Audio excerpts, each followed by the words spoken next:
కాంగ్రెస్ హీన చరిత్ర. గోవా స్వతంత్రం వచ్చిన తర్వాత కూడా పోర్చుగీస్ చేతిలోనే ఉండే. 1961లో ఆపరేషన్ విజయ్ చేసిన తర్వాత మనకు వచ్చింది. మోదీకి ఛాతి లేదు, మోదీకి ధైర్యం లేదు, నరేందర్ సరెండర్ అని చెప్పి మాట్లాడతారు కదా ఒక టీషర్ట్ దారుడు. హిందీ చీన్ బాయ్ బాయ్ అని అన్నాడు వెనకటికి, యాదుందో లేదో నీకు? ఎవరు? మన పూలువాల శాస. వెన్నుపూస లేనోడికి డెసిషన్ తీసుకొని లేనప్పుడు పర్మిషనే గతి కదా. వెన్నుపూసున్నోడు డంకేపే చోట యాక్షన్ తీసుకుంటాడు. ఎక్కడెక్కడైతే గులాబ్ పువ్వు చాచా ఏలు పెట్టిండు చూడు, అది ఇప్పటిదాకా కాంట్రవర్సీనే ఉన్నది. ఉక్కు మనిషి తొక్కి పడదొప్తే నిజాం కానీ ఇవాళ మనము భారతవాణిలో కలిసినాం. నీ జిగ్గర్లా చెటాక్ దమ్ము లేకుండా శంషా పెట్టి గీక్తే, అందుకే గులాబ్ పువ్వు పెట్టినావు నువ్వు, మీదికేనే కనబడాలి, నా జోలికి ఒకటి రావద్దని. జై హింద్, జై భారత్, జై తెలంగాణ. ఫ్రెండ్స్, నేను మీ Girish Daramuni. Welcome to our channel Chitragupta. Congress హీన చరిత్ర. ఇలా ఒక డిస్కస్ చేద్దాం. ఏంది తెలుసా ఫ్రెండ్స్? అబ్బని తీయని దెబ్బ. అసలు కాంగ్రెస్ కుందా సిగ్గు లజ్జ? ఎందుకు గిరీష్ ఇట్లా మాట్లాడుతున్నావు అని అంటే, ఆ ధరలతోనే కదా చిత్రగుప్త ఎప్పుడు వచ్చేది. ఒకసారి మన డిప్లొమాట్స్ని ఏ రకంగా హ్యూమిలియేట్ చేసిండ్రు Indira Gandhi పీరియడ్లా. The day China tortured Indian diplomats and Congress did nothing. దాని మీద ఒక చర్చ తీసుకుందాం. గోవా స్వతంత్రం వచ్చిన తర్వాత కూడా పోర్చుగీస్ చేతిలోనే ఉండే. అప్పుడు జనసంఘ్ యొక్క పోరాటాన్ని పూలువాల చాచా ఏ రకంగా సైడ్ లైన్ చేద్దామని చూసిండు. సుమారు 51 మంది షహీద్ అయినప్పుడు. అందుకే ఏమన్నా నేను, కాంగ్రెస్ హీన చరిత్ర. 2 ఎపిసోడ్లు. ఫారిన్ అగ్రెషన్ మన భారతం మీద జరుగుతున్నప్పుడు కాంగ్రెస్కి హెసిటేషన్ ఎందుకు ఉండే అన్నది ఒక పెద్ద ప్రశ్న. అగ్రెషన్ చూపుతున్నప్పుడు కాంగ్రెస్కి ప్యాంట్లు ఎందుకు దడిచిపోయినాయి అని అనేది ప్రశ్న. దాని తర్వాత సరే వీళ్ళకు ప్యాంట్లు దడిచిపోయినాయి అని ముచ్చట పక్కకు పెట్టి మాట్లాడితే, తర్వాత బొందలగడ్డల మీద మూలలు కొట్టేసి వీళ్ళు మొత్తం. I'm discussing about the 1967 China crisis that has happened in మావోస్ cultural revolution and also Goa Portuguese చేతిలో ఉన్నప్పుడు 1961లో ఆపరేషన్ విజయ్ చేసిన తర్వాత మనకు వచ్చింది. హిస్టరీ అనేది క్రూయల్ కాదు ఫ్రెండ్స్, సెలెక్టివ్ హిస్టరీ అనేది క్రూయల్. ఇవాళ మనం మాట్లాడేది హిస్టరీ. కాంగ్రెస్ చీనా హిస్టరీ. పెద్ద పెద్ద మాటలు మాట్లాడతారు కదా కాంగ్రెస్ వాళ్ళు. మోదీకి ఛాతి లేదు, మోదీకి ధైర్యం లేదు, నరేందర్ సరెండర్ అని చెప్పి మాట్లాడతారు కదా ఒక టీషర్ట్ దారుడు. మళ్ళీ ఈ ప్రశ్నలకు సమాధానం చెప్పే జిగర్లదం కాంగ్రెస్కు ఉందా అనే ఒక ప్రశ్న మొదలవుతుంది. 1967 బీజింగ్ చేసిన అవమానం కాంగ్రెస్కి గుర్తుందా అనే ప్రశ్న లేవనెత్తుతుంది.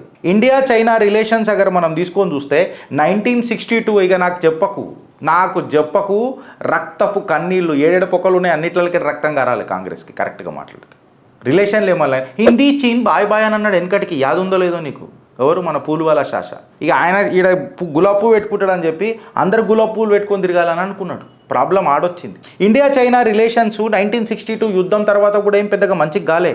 జూన్ 1967లా రెడ్ గార్డ్ రాడికలిజం నేను పరిచయం చేస్తున్నా ఫ్రెండ్స్. డిప్లొమసీ చరిత్రలా భూస్థాపితం చేసి బొందలగడ్డల మీద మూలలు కొట్టింది కాంగ్రెస్ చరిత్ర మీద. Indian diplomats K Raghunath, P Vijay వీళ్ళు గూఢచార్యం చేస్తున్నారు, స్పైయింగ్ చేస్తున్నారు. టెంపుల్ ఫోటోగ్రఫీ ఆర్కిటెక్చర్ ఫోటో తీస్తుంటే వీళ్ళు స్పైయింగ్ చేస్తున్నారు అని చెప్పి వాళ్ళని లాగి కింద తన్ని హ్యూమిలియేట్ చేసిర్రు. ఏడా అవమానించిండ్రు బీజింగ్ ఎయిర్పోర్ట్లో. ఇది ద కమ్యూన్ మ్యాగజైన్లో వచ్చింది. డిప్లొమాట్స్లను అవమానించి కొట్టిన చరిత్ర. నేను ఇవాళ ఆ అక్షరాలను లెక్కదీస్తున్నా, ఇలా తిక్క బయట పెడుతున్నా. కాంగ్రెస్ హీన చరిత్ర పరిచయం చేస్తున్నా. ఢిల్లీ ప్రొటెస్ట్ల తర్వాత చైనా ఫుల్ ప్రెషర్ టైట్ చేసింది ఇండియన్ డిప్లొమాటిక్ స్టాఫ్ మీద. చైనాలో కంప్లీట్గా ఎంబసీ స్టాఫ్ని ఎక్కడికక్కడ నిలిచేసింది, రిస్ట్రిక్ట్ చేపించింది. ఇంతగానం ప్రెషర్ నాకు తెలిసి స్వతంత్ర భారతదేశంలో ఏడగాలే. ఎంబసీయే ఎప్పుడైతే నీకు జైలు అయిపోతుందో ఫ్రెండ్స్, ఎంబసీయే జైలు అయిపోతుందో, ఇక్కడ ఉన్న ప్రభుత్వం ఫెయిల్ కాదా? నేను మిమ్మల్ని అడుగుతున్నా. కాంగ్రెస్ రెస్పాన్స్ ఏముండే తెలుసా? కాంగ్రెస్ రెస్పాన్స్ ఉచ్చబడ్డది. ఒకటే మాటలు చెప్పాలన్నట్టు నేను ఆపుకోలేని కొన్ని విషయాలు, ఎమోషన్స్ డైరెక్ట్గా చెప్తున్నా. తడిచిపోయింది కాంగ్రెస్కి. ఆ కాంగ్రెస్ యొక్క అసమర్థత, హెల్ప్లెస్నెస్ క్లియర్ కట్గా కనబడ్డది. కాంట్రవర్సీ సెంటర్ అయిపోయింది. ఇన్ఫ్యాక్ట్ చెప్పాలనంటే ఒక స్ట్రాంగ్ రెస్పాన్స్ ఇవ్వలేకపోయింది. ఇవాళ మీరా దేశ ప్రధాని నరేంద్ర దామోదర్ దాస్ మీద మాట్లాడేది. వెన్నుపూస లేనోడికి డెసిషన్ తీసుకొని లేనప్పుడు పర్మిషనే గతి కదా. వెన్నుపూసున్నోడు డంకేపే చోట యాక్షన్ తీసుకుంటాడు. చాతగాని చెదలే పర్మిషన్ల కోసం వస్తారు. ఇది మెయిన్ స్ట్రీమ్ మీడియాలో ఎప్పుడు డిస్కషన్కి రాదు. ఎందుకు రాదు అని అనేది కాంగ్రెస్ చెప్పాలా? ఈయన మీ చరిత్రలో చెప్పినారా? 1962 ఆర్ 1967 నాతులాల డిప్లొమాటిక్ మన బీజింగ్ డిప్లొమాట్ అసాల్ట్ని పబ్లిక్ హిస్టరీ ఎపిసోడ్ లాగా ఎందుకు పరిచయం చేయలే? ఇవాళ ఈ ఫేక్ గాంధీ డైనాసిటీ ఎంబారస్ అవుతుంది. ఎప్పుడు చెప్పాలన్నా టెక్స్ట్ బుక్లకే, అందుకే ఇది డిసప్పియర్ చేసి పడేసింది. ఇది అపియర్ అయింది అనుకో, ఫేక్ గాంధీ కుటుంబం పరిచయం ఏమవుతుంది? జర మన గోవా బ్యాక్గ్రౌండ్ కడుకొద్దాం. గోవా బ్యాక్గ్రౌండ్ 1961లోకి వచ్చింది కాబట్టి దానికంటే ముందు మన తెలంగాణ కూడా ఉండే కదా. ఎక్కడెక్కడైతే గులాబ్ పువ్వు చాచా ఏలు పెట్టిండు చూడు, అది ఇప్పటిదాకా కాంట్రవర్సీనే ఉన్నది. కాశ్మీర్ మొన్నటిదాకా దాన్ని సాల్వ్ చేసింది మళ్ళీ దేశ నరేంద్రుడే. హైదరాబాద్ కూడా ఏలు పెట్టే కూర్చొని ఉండే. సర్దార్ వల్లభాయ్ పటేల్ రేకపోయిన ఉంటే ఇవాళ కూడా మనము ఇక వేరే ఉంటుండే పంచాయతీ అంతా. ఇంకా నయం ఇడికే నాడదాకా రోడ్లు కూడా ఎత్తారు వీళ్ళు. దేదోనా క్యా జారా. 1961 కాడికి మనం మాట్లాడితే గోవా కూడా పోర్చుగీస్ రూల్ ఉండే. స్వతంత్రం వచ్చిన తర్వాత భారతదేశానికి 1510 నుంచి 1961 వరకు పోర్చుగీసోడు పరిపాలన సాగించిండు స్వతంత్ర భారతదేశంలో. గడివీక్తునుండే గులాబ్ పువ్వు చాచా ఇండిపెండెన్స్ తర్వాత. Selected prime minister is not an elected prime minister. గోవాలో మూమెంట్లు స్టార్ట్ అయినాయి. గోవా కాంగ్రెస్ కూడా ఉండే సాక్షి. ఇది నెహ్రూ ఆర్కేవ్లో కూడా ఉన్నది. ఢిల్లీలో ఇండిపెండెన్స్ వచ్చింది, గోవాలో ఇంకా బానిస గడీలు మనకు బద్దలు కాలే. జనసంఘ్ సత్యాగ్రహ యాదొచ్చిందా కాంగ్రెస్ నీకు? జనసంఘ్ సత్యాగ్రహ ఒక ఆర్ఎస్ఎస్ లింక్డ్ వాలంటీర్లు ఇంకా నేషనలిస్టు జాతీయవాదులు ఈ స్ట్రీట్ లెవెల్ అజిటేషన్ని ప్రారంభించారు. మాస్ సత్యాగ్రహ 1955లో మొదలెట్టినరు. అరెస్ట్లు అయినాయి, ఇంజురీస్ అయినాయి, డెత్లు అయినాయి. పోర్చుగీస్ రిప్రెషన్ వల్ల, పోర్చుగీస్ అగ్రెషన్కి ఇవాళ ఎంతోమంది జాతీయవాదులు షహీద్ అయినరు. ఢిల్లీ కేంద్రంగా ఇది కంప్లీట్గా ఈ మెట్రిక్స్ని మెజర్ చేసినరా లేదా? ఇప్పుడు ఎంటర్ అయ్యిండు డ్రాగన్ మన గులాబ్ పువ్వు చాచా. ఎంటర్ అయ్యి ఇంటర్నేషనల్ ప్రెషర్ని తట్టుకోలేక మిలిటరీ యాక్షన్ వద్దని అన్నాడు. వెనుకటికి ఈడ కూడా మిలిటరీ యాక్షన్ వద్దని అన్నాడు. ఉక్కు మనిషి తొక్కి పడదొప్తే నిజాం గాన్ని ఇవాళ మనము భారతవాణిలో కలిసినాం. 1955లో నెహ్రూ యొక్క స్టేట్మెంట్ మీకు చెప్తున్నా. ఇది వార్ అవుతుంది కదా మిలిటరీ యాక్షన్ తీసుకుంటే.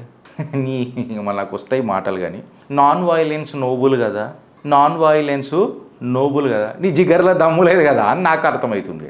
నీ జిగర్లా చెటాక్ దమ్ము లేకుండా శంషా పెట్టి గీక్తే, అందుకే గులాబ్ పువ్వు పెట్టినావు నువ్వు, మీదికైనా కనబడాలి, నా జోలికి ఎవడు రావద్దని. పోర్చుగీసోడు మొత్తము భారతదేశంలో తాండవం ఆడుతుంటే, జాతీయవాదుల మీద, జంగ్సంగ్ కార్యకర్తల మీద సత్యాగ్రహం చేస్తుంటే, వాళ్ళ మీద అగ్రెషన్ చూపుతుంటే ఈయన మళ్ళీ నాకు వస్తాయి బూతులు. 1961లో మిలిటరీ యాక్షన్ అయితే మళ్ళీ గోవా మనకు భారతవాణిలో కలిసింది. డిలే అనేది పాలసీ కాదు. ఆ డిలే వల్ల డిలే డిఫీట్స్ ద పర్పస్ అని చెప్పి చెప్తారు. డిలే డిఫీట్స్ ద పర్పస్ అని చెప్పి చెప్తారు. అందుకే అన్న అబ్బని తీయని చైనా దెబ్బ అసలు కాంగ్రెస్కుందా సిగ్గు లజ్జ. నువ్వు తీసుకున్న మళ్ళీ పాటలు పాడతారు. ఆజాద్ మిలా ఖడ్గ్ బినా డాల్ తెలుసా మీకు? ఏమైనా నిలబడరా కత్తులకు ఎదురుగా మీరు పోయి? గులాబ్ పువ్వు చాచలు అలా కుటుంబం మళ్ళా త్యాగమూర్తులు అంట. ఏం త్యాగం చేసిరా మీరు? ఏం త్యాగం చేసిరా మీరు? నిజంగా చెప్తే స్వతంత్ర భారతదేశంలో సిగరెట్ల కోసం ఏడుకేడో బండ్లు పంపించి తెప్పించుకున్నారు. బతికేసిర్రా నాయన మీరు కాంగ్రెస్ వాళ్ళు, బతికేసిర్రు ఏడుకాడికి. బతికిన బతుకుకి ఇవాళ భారతదేశాన్ని అతుకుల పతుకు చేద్దామని చూసిరు మీరు.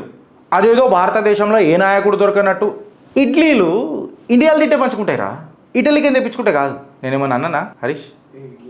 ఇడ్లీల గురించే మాట్లాడు. కాంగ్రెస్ హీన చరిత్ర. మళ్ళీ ఆనాడు మావో హ్యూమిలియేషన్ని ఎందుకు గట్టిగా తొక్కలే? ఇంకొకసారి కాంగ్రెస్ మాట్లాడతా చూడు, ఇవన్నీ తిప్పికొట్టుర్రి ఫ్రెండ్స్, పరిచయం చేయండి. కాంగ్రెస్ హీన చరిత్ర. భారత్ మాతాకి జై.